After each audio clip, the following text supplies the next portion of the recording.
students, let's start chapter 4, revision, measurement of national income. So we measure national income by using three methods: value added method, income method and expenditure method. So first of all, let's discuss the value added method. What is the value added method? Value added, what is the concept? Value added is equal to output minus intermediate consumption.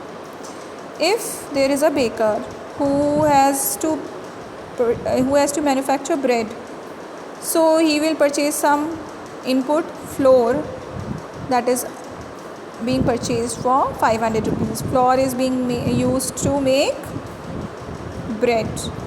So value of the output is, value of the bread is 700. Intermediate consumption, that is what he has used as input, is 500.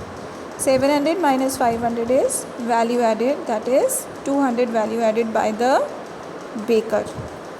So in this particular method, in order to calculate the national income, we are going to add on the value added in the economy. Okay, value added by all the production enterprises, it is known as gross value added at MP. Okay, and here the gross value added by the baker is 200 rupees that we have calculated.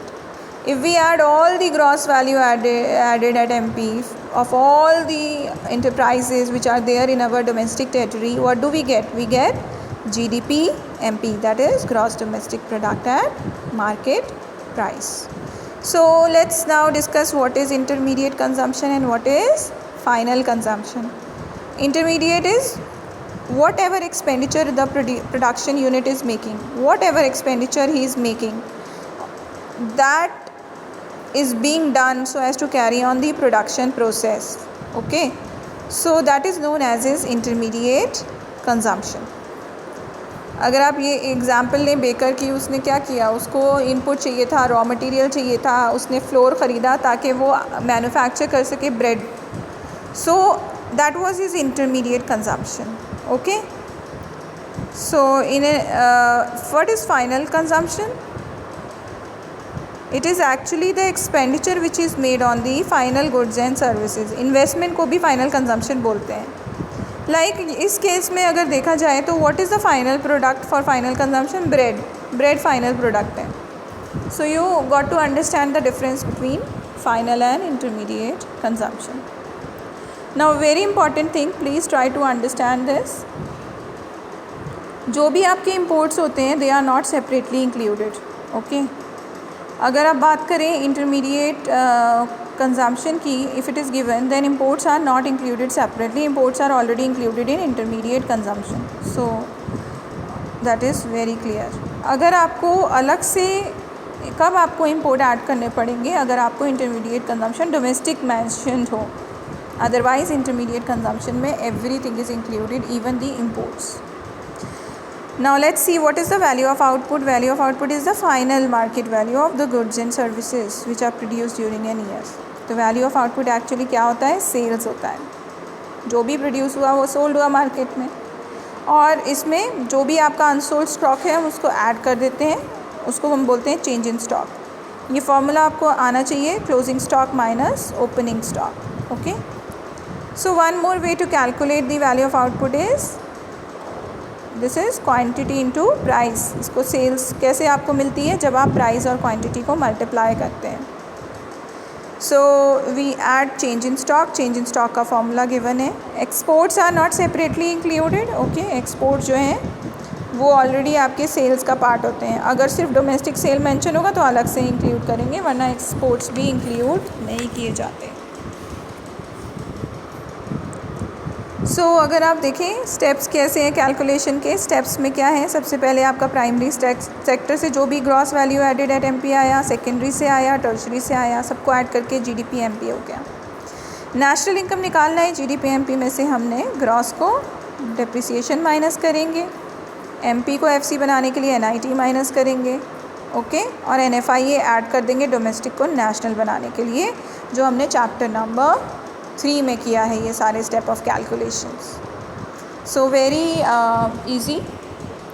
Now next, आपके पास क्या precautions लेने होते हैं जब आप, ये precautions भी कई बार एग्ज़ाम में आ जाते हैं, प्रिकॉशंस आ सकते हैं, कंपोनेंट्स आ सकते हैं, न्यूमेरिकल्स आ सकते हैं इस चैप्टर में से. So what are the precautions? Intermediate goods are not included in the national income. So जो इंटरमीडिएट कंजम्पशन है वो माइनस कर देते हैं. So it is not included. Sale and purchase of second hand good is not included. जो भी second hand goods हैं, okay, they are not included in the particular year. अगर आपके जो भी सेकेंड हैंड गुड्स हैं, that value is not counted here. Third is self consumption के लिए जो प्रोडक्शन हुआ है सर्विसेज का, that is not included. Okay, services of house wife, kitchen gardening, ये सब नहीं इंक्लूड होता है GDP-MP में. And then next is self consumption के लिए जो आप गुड्स कर रहे हैं, दैट विल बी इंक्लूडेड. इसको हम काउंट करते हैं.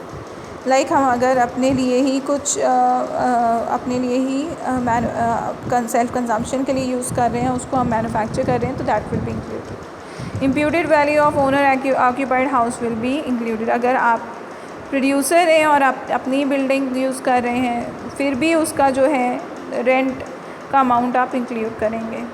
Okay, so people who live in their own house do not pay any rent but they enjoy the services. अगर वो घर उनके पास नहीं होता, they would have to buy a rented apartment ना, that is why it is included. Change in stock of good will be included. Why? Because ये inventories होती हैं, they are included in the national income. Okay, so these are the precautions. So what are the problem of double counting?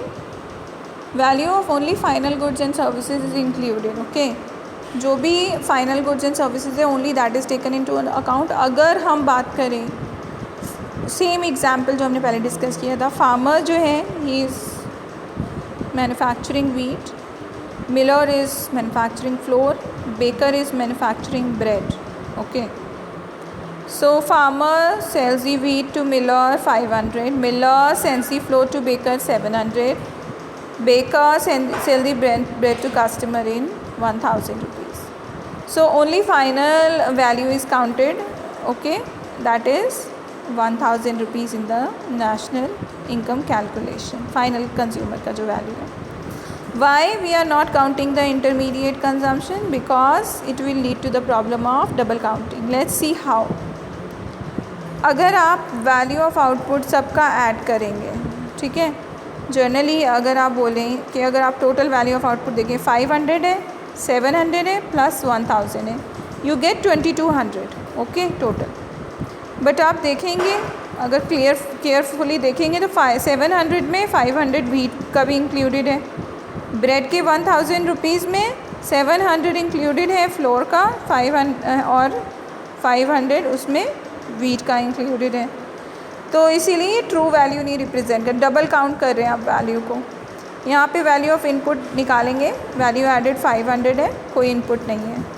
यहाँ पे value added 200 है, 500 से 700 में 200 का value addition है, 700 से 1000 में 300 का वैल्यू एडिशन है. टोटल 1000 आ रहा है value added through each step, each stage, जो कि इक्वल है value of the commodity for final consumer. This is the actual value. अगर आप सब स्टेज पे आप वैल्यू ऑफ आउटपुट ऐड करेंगे तो आपको 2200 मिलेगा. और देखिए 1200 का डिफरेंस है. और ये डिफरेंस क्यों है? क्योंकि आप व्हीट की वैल्यू को 2 बार काउंट कर रहे हैं और एक बार आप फ्लोर की वैल्यू को भी काउंट कर रहे हैं. ओके, इसीलिए 1200 का डिफरेंस आ रहा है. So that is the problem of double counting which is important to understand. सिर्फ फाइनल कमोडिटीज़ को काउंट करना with it can be done. इससे डबल पॉइंट ये प्रॉब्लम जो है डबल काउंटिंग की, ये काउंटर हो सकती है.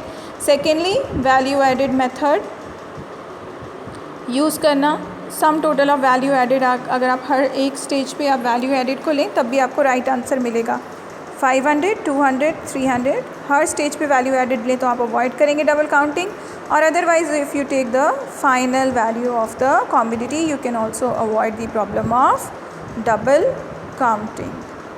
So I hope it is understood to the students. Now let's take the examples, few examples, so that you don't face any problem in doing the numericals. So moving on to your solved practicals on page number 4.33. यहाँ पे कुछ practicals हैं value added के, like आपका domestic sale by A, export by A, domestic word mention है इसीलिए export को भी ऐड करना पड़ेगा। परचेज़ जो होता है, परचेज़ मतलब जो रॉ मटेरियल वगैरह परचेज़ करते हैं वो इंटरमीडिएट कंजम्पशन में आता है।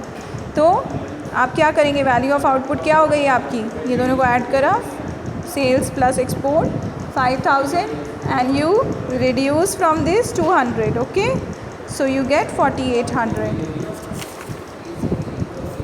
सो अगर आपके पास यहाँ पे फर्म ए और बी दोनों के बारे में दिया हुआ है, you can take the example of firm A. First of all sales कितना है उसका, चेंज इन स्टॉक कितना है उसका, परचेज कितना है उसका, you take these things, okay.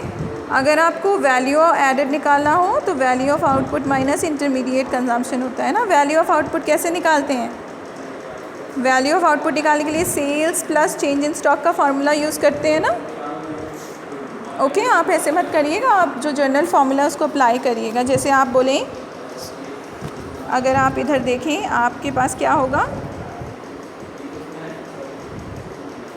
Gross value added is equal to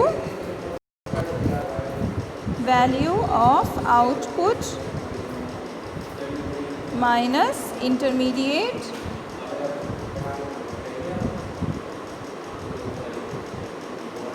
consumption.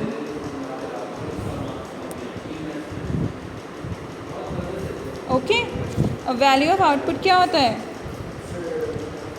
Value of output होता है क्वांटिटी इनटू प्राइस, ये फॉर्मूला होता है सेल्स निकालने का, plus change in stock, sales plus change in stock आप करते हैं और इंटरमीडिएट कंजम्पशन को आप माइनस करते हैं।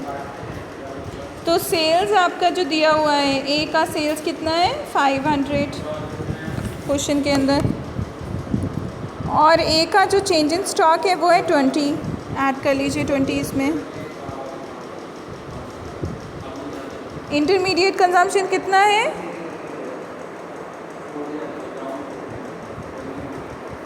परचेजेस को बोलते हैं ना इंटरमीडिएट कंजम्पशन, जो परचेज़ किया उसने वही तो उसका इंटरमीडिएट कंजम्पशन हुआ, यूज़ इन द प्रोसेस। यहाँ तो आपके पास कितना आया 320, यहाँ पे आपने 320 कर लिया,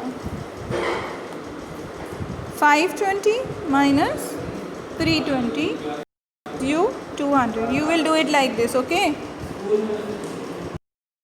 So beta, remember this formula, gross value added at MP, value of output minus intermediate consumption. You have to apply only this formula in your value added method, okay, which I have just explained you. इसको अच्छे से करिए, इसके numericals practice करिए, do the examples and try to understand it, okay। Apart from this, try this numerical, sales plus change in stock minus intermediate consumption, यही आप formula use करेंगे। First of all आप निकालेंगे gross value added at MP which is equal to GDP at MP. फिर आपको अगर question में net value added अगर पूछा है, net value added at MP आपको निकालना है। ये निकालने के बाद इस फॉर्मूला में आप चेंजेस करेंगे, लाइक ग्रॉस वैल्यू एडेड को नेट कैसे बनाएंगे, बाय डूइंग माइनस डेप्रिसिएशन। पहले आप इतना सॉल्व करिए, एक साथ मत करिए, पहले आप एक फॉर्मूला लगाइए वैल्यू एडेड का, उसके बाद निकालिए ग्रॉस वैल्यू एडेड एमपी, और फिर उसे यूज़ करके जैसे हमने चैप्टर 3 में लिया था, right hand side left hand side जो आपको निकालना है, put it on the left hand side, जो आपने कैलकुलेट किया है by using this method of value added, put it at right hand side and then do the calculations, okay. For further problems you can। अब इस question में आपके पास क्या है, आपको नेट वैल्यू एडेड निकालना है, बट आप नहीं निकाल सकते ना नेट वैल्यू एडेड, जो आपको फार्मूला गिवन है। You can calculate gross value added, तो ग्रॉस वैल्यू एडेड का फार्मूला यूज़ करिए, this formula value added method में gross value added is equal to value of output minus intermediate consumption. It is same as GDP MP. दोनों एक ही चीज़ होते हैं. Okay, don't get confused. अब इसमें बेटा आपको वैल्यू ऑफ आउटपुट कैसे निकालेंगे? Sales plus change in stock, that is closing minus opening. Okay, so आपके पास आ गया gross domestic product at MP is equal to sales. Formula लिखने, हर बार आपको फार्मूला लिखना है, उसके बाद आप कैलकुलेशंस करिए. Plus change in stock closing minus opening, कितना हो गया? 20 minus 50 that is equal to minus 30. अब इंटरमीडिएट कंजम्पशन अगर देखें तो कितना है? 500. Okay, so minus 500.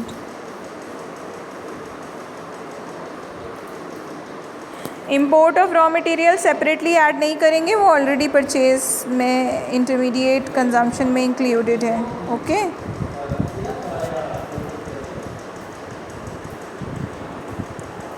और अब आप इस कैलकुलेशन को करके कैसे कैसे क्या आंसर आएगा? आप इसमें क्या करेंगे? 300 minus 30 gives you 270 rupees lakhs. Okay, so you get the value. So what we have done over here, we have first calculated GDP MP. Okay, how we have done it? We have been given with the sales, we have been given with the closing and opening stock. So we got closing opening is how much? 20 minus 50 is minus 30, and minus intermediate consumption is 500. Correct. So let's move on. The calculations gives us 270. We need an NVAFC. GDP MP is given. So what we will do? Gross to net minus depreciation, MP to FC minus NIT. Depreciation is 30, NIT is, we have done, IT is not given, minus subsidy is minus 40. So do the calculations, you get the answer, that is 280. So follow these steps like this and you will be able to solve the questions. Apply the same formula, get the calculation done till here, then take it on the right, and whatever is asked to calculate, take it on the left and do the calculative part. Alright student, try the other numericals of value added method. Thank you.